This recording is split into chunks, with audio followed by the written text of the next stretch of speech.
বাজান এবার দিলটা নরম করবেন যখন লাইলাতুল কদর খায়রুম মিন আলফি শাহর তানাজ্জালুল মালাইকাতু ওয়ার রূহু ফিহা বিইذনি রাব্বিহিম মিন কুল্লি আমর সালামুন হিয়া হাত্তা মাতলাইল ফাজর। নবী শুধু একটা রাত্রের কিছু অংশ না, ফজর পর্যন্ত যদি যে সময় দুই রাকাত নামাজ পড়বেন, যেই সময় পড়বে সাথে সাথে ৮৩ বছরের সওয়াব আল্লাহ তাআলা আমল অ্যাকাউন্টে উঠিয়ে দিবে। বাজান এবার দিলটা নরম করে বলবেন, মালিক রে, যদি এত বড় ফ্যাসিলিটি হয় উম্মতে মুহাম্মাদি, একটা উম্মতে মুহাম্মাদির আগে কোন নবীর উম্মতগুলো জান্নাতে যাবে না।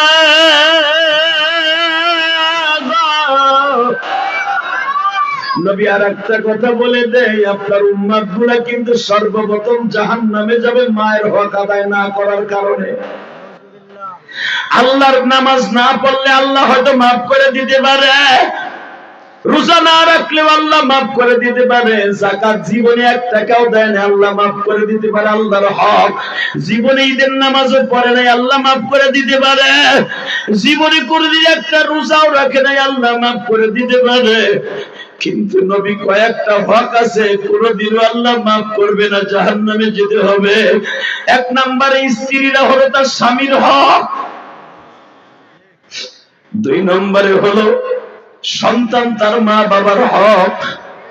যুবক ভাইরা, আমি তোদের কাছে দুইটা পাও ধরে বলে দিয়ে যাই, কিয়ামতের মাঠে নামাজ পড়ছই আল্লাহ ইচ্ছা করলে মাফ করে দিতে পারে, কিন্তু মা বাবার খেদমত করস না আল্লাহ কোনদিন মাফ করো না।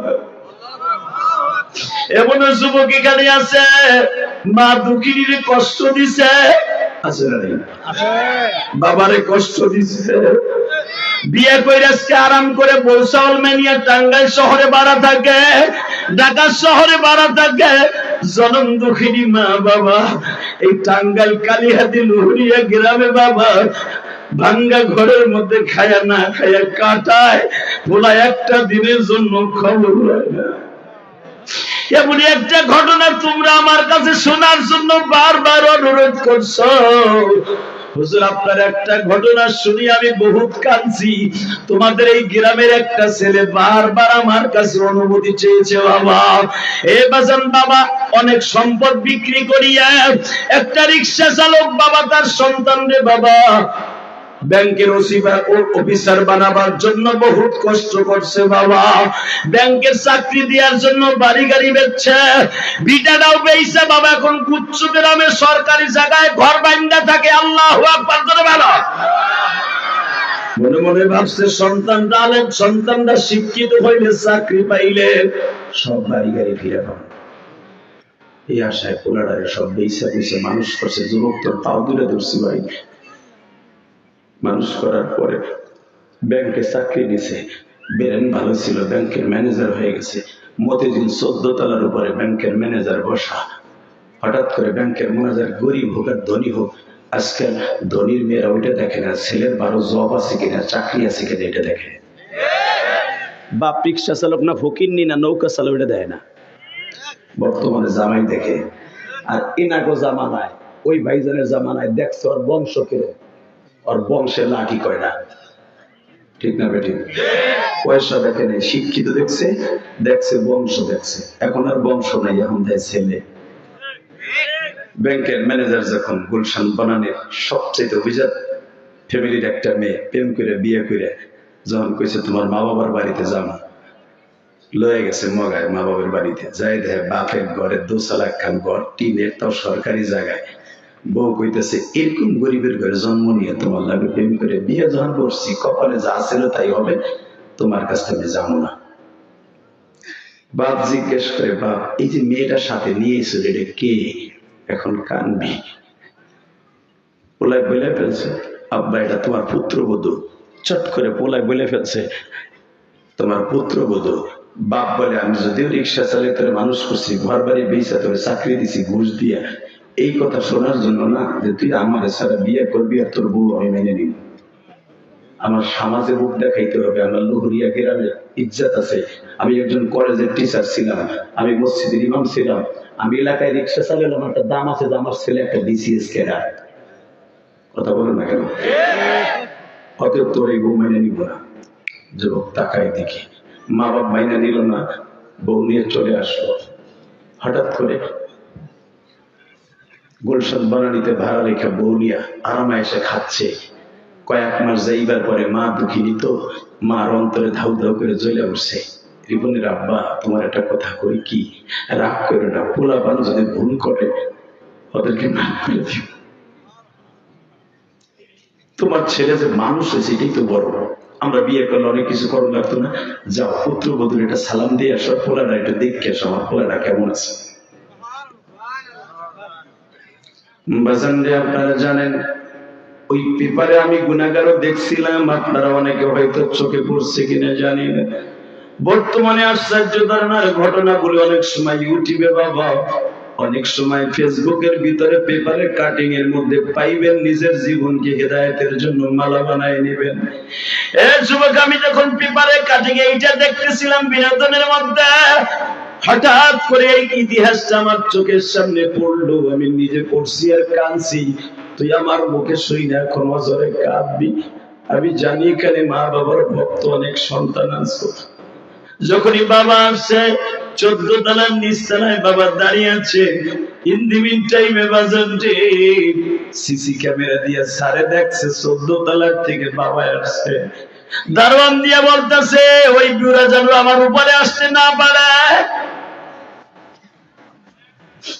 দারোয়ানের কাছ থেকে টেলিফোন দিয়া যখন বলছি চাচা কই যাইবা, 14 তলায় যাব, যাওয়া যাবে না, স্যারের নিষেধ আছে। এই বেটা তুই জানো স্যারকে? এ স্যার আমার কলিজার টুকরা পোলা। এই বেটা তুই আমার যাইতে দিবি না মানে তুই আমার চিনোস? আমি গরিব হইতে পারি, পোলা আমার। চাচা তোমার পোলা হইতে পারে কিন্তু আমার বস, আমার জীবনের বিনিময়ে তোমার উপরে যদি দেওয়া যাবে না, আমার চাকরি নষ্ট হয়ে যাবে। আর তো চাকরি নিকুচি করি বেটা, আমি উপরে যাবো, আমার পোলা তোরে কিছু কইব না। একটু পরেই দেখে লিফটে নামতাছে একটা পিওন। যুবক এখন কানবি। পিওনটাকে কয় আপনার নাম কি? অমুক। হ্যাঁ। ইখলাস সাহেব, এই যে আপনার আমার স্যারে আপনারে 300 টাকা দিছে, এই 300 টাকা দিয়ে ভাড়া দিয়ে চলে যেতে বলছি।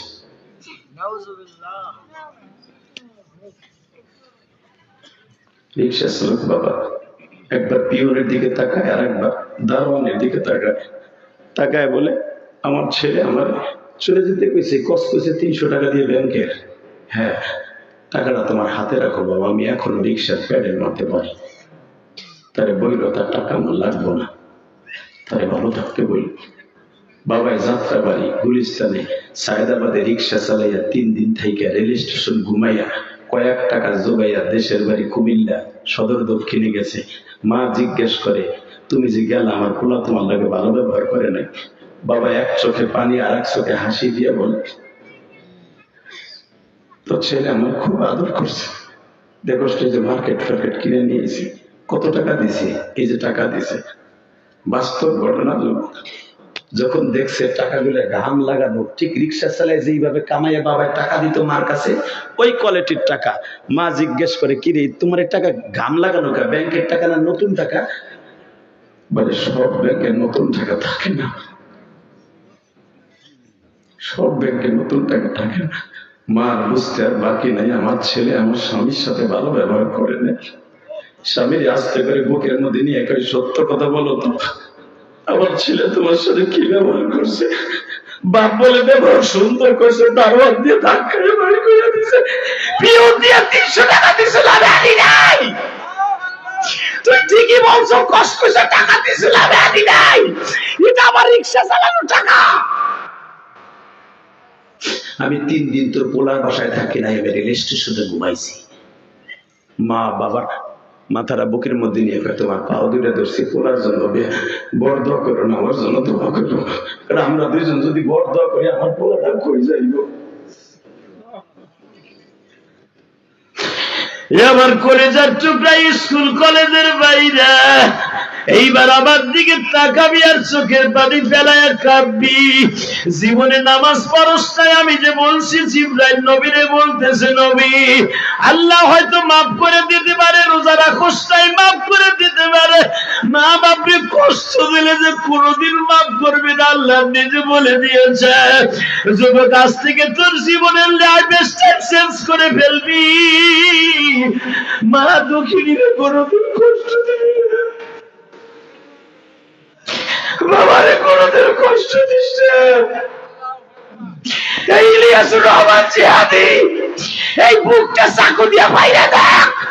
12 বছর বয়সে মা হারাইছি, মায়ের কষ্ট কি আমার কাছে জিজ্ঞেস করবি? সব মার ঘরে বড় হয়েছি, আমি জানি বাকি জিনিস। তোদের যাদের মা আছে তোরা জানবি না। আল্লাহ এমনি এমনি করে নাই, জীবনে এক ওয়াক্ত নামাজ না পড়লে আমি মাফ করে দিতে পারি, আমার হক আমি রহমান, কিন্তু মা বাবার হক নষ্ট করিস না। আল্লাহ আকবার বলতে পারলো না? ওই দেখো বাজানরা কান্দাছে বইয়া বইয়া, তুই এখন কানবি যুবক, তোর ভাব দুলে ধরছি যুবক। আমি জানি না আমার মতো কেউ মা হারে এখানে বইয়া বইয়া ওয়াজ কমিটির লোক কানবে, তবে সব বদমাইশের চোখ দিয়ে পানি পড়বে না। মনে রেখো, যারা সত্যিকারে মা বাবার হক আদায় করার জন্য বইছো, যারা সত্যিকারে ওয়াজ শোনা নিয়ত করে বইছো, তাদের চোখ দিয়ে এখন পানি এমনি এমনি আসবে, তোমার বলতে হবে না চোখে পানি পড়। ওই চোখ কোনদিন জাহান্নামে যাবে না, যেই চোখ বাকাত খসিয়াতিল্লাহ, আল্লাহ বলেন যেই চোখ দিয়ে আমার ভয় আর মা বাবার প্রেমে পানি পড়বে, আল্লাহ রাসূলের প্রেমে পানি পড়বে, ওই চোখ কোনদিন জাহান্নামে যাবে না, ওই চোখ কোনদিন জাহান্নামে যাবে না। ওই ডাক্তার কমিটির লোক কান্দা শুরু করছে, কেন জানোস? এই পৃথিবীতে সবচেয়ে দামি হলো মা বাবার হক।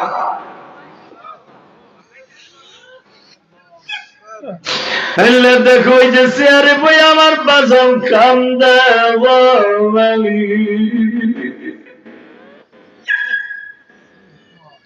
হয়তো আমার বাজানের মা বাবা কেউ নেই।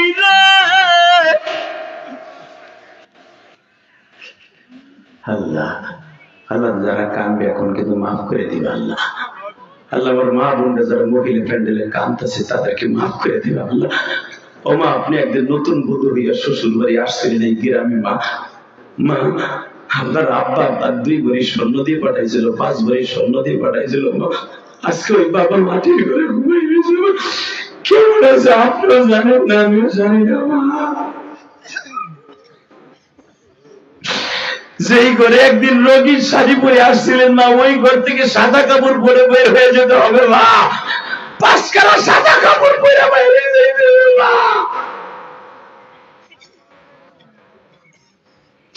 আল্লাহ দেখো কারা কাম দে। মায় কয় আমার ছেলের জন্য বর্দ করো না। 8 মাস পরে মায় কয় হয়তো তোমার লাগে দুর্ব্যবহার করছে, চলো আমরা 2 জনে একসাথে যাই। যুবক এখন কানবি, মা আর বাবা আসছে, 2 জনের সাথে ঠিক এরকম দুর্ব্যবহার করছে। 8 বছর হয়ে গেল, মা আসে বাপ আসে, দুর্ব্যবহার করে তারাই দেয়। আল্লাহর রাসা কাম। 2 বছর পরে ব্যাংকার সাহেবের আল্লাহ 2টা ছেলে দিছে 4 বছরের ভিতরে। বড় ছেলের বয়স 8 বছর, ছোট ছেলের বয়স 6 বছর।